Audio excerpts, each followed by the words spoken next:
இந்த வீடியோவில் Xampp server எவ்வாறு இன்ஸ்டால் செய்வது என்பது தொடர்பாக இந்த வீடியோவில் பார்க்கலாம்.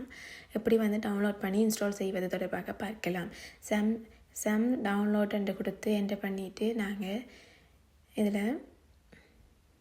இதில் வர www.apache-friends.org என்ற லிங்கை கிளிக் பண்ணி முதல் வர டவுன்லோட் Xampp Apache Friends என்ற லிங்கை கிளிக் பண்ணி நாங்கள் Xampp சர்வரை டவுன்லோட் பண்ணி கொள்ளலாம்.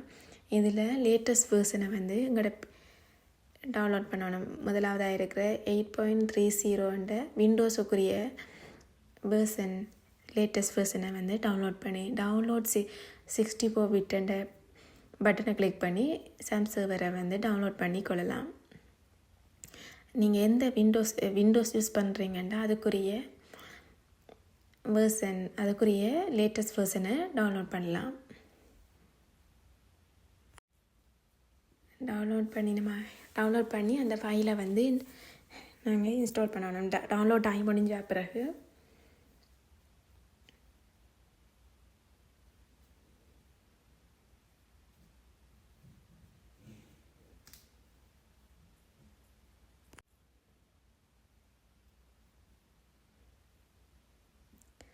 இன் ஃபோல்டர்ன்றதை கிளிக் பண்ணி நாங்கள் இப்போ Xampp சர்வர் இந்த ஃபைல் டவுன்லோட் ஆகிட்டு அதை ரெண்டு டபுள் கிளிக் பண்ணி நான் எங்களோட பிசியில் Xampp சர்வரை இன்ஸ்டால் பண்ணிக்கொள்ளலாம். இதில் ஓகே என்ற பட்டனை கிளிக் பண்ணி இதில் வெல்கம் டு Xampp செட்டப் இதில் நெக்ஸ்ட்டாக கொடுத்து இதில் வாரதுலையும் செலக்ட் மோட் அதில் நெக்ஸ்ட் என்ற பட்டனை கிளிக் பண்ணி இதில் இங்கிலீஷில் நெக்ஸ்ட் கொடுத்து இதுலேயும் செட் ரெடி டு இன்ஸ்டால் அதில் நெக்ஸ்ட்டை கொடுத்து இதை இன்ஸ்டால் ஆகி ஃபுல்லாக இன்ஸ்டால் ஆகி முடிஞ்ச பிறகு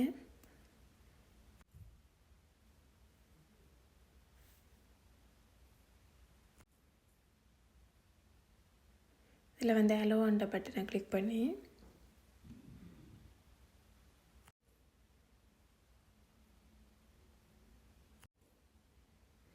இப்போ இதில் ஃபினிஷ்ட் பட்டனை கிளிக் பண்ணி இப்படி Xampp சர்வரை இன்ஸ்டால் பண்ணி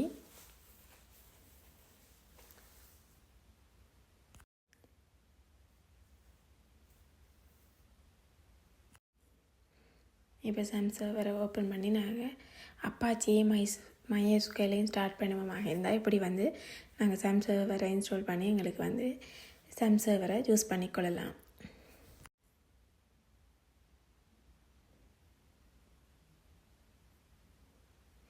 அப்பாச்சி MySQLையும் ஸ்டார்ட் பண்ணி இப்படி Xampp சர்வரை நாங்கள் எங்களோட பிசியில் டவுன்லோட் பண்ணி இன்ஸ்டால் பண்ணிக்கொள்ளலாம்.